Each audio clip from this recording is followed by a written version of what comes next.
When people say they want a better Netflix TV, they usually don't mean specs or numbers.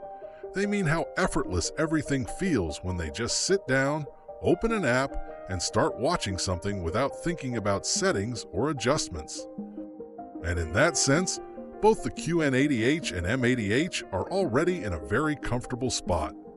Samsung's smart platform is responsive on both, apps load quickly, and streaming in 4K HDR looks clean and detailed as long as your internet connection keeps up. But here's where the experience starts to feel slightly different. The QN80H tends to lean into a more controlled picture style, which helps when you're watching darker Netflix series like crime dramas or cinematic shows with a lot of shadow detail. It keeps black levels more stable, so scenes feel more grounded and less washed out in dim environments. The M80H, on the other hand, pushes a slightly more vibrant image. Colors feel a bit more boosted, and overall brightness gives shows a more lively presentation, especially when you're watching brighter content like documentaries, reality shows, or animated series. Both TVs are linked below if you want to check current prices, because depending on today's deals, the better value can actually change. Now, here's the catch.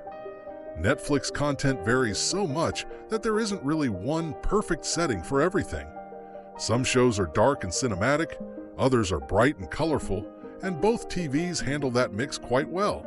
So instead of thinking about which one is objectively better for Netflix, it makes more sense to think about how you usually watch it. If your Netflix sessions are mostly at night with darker, more cinematic shows, the QN80H feels slightly more consistent and controlled.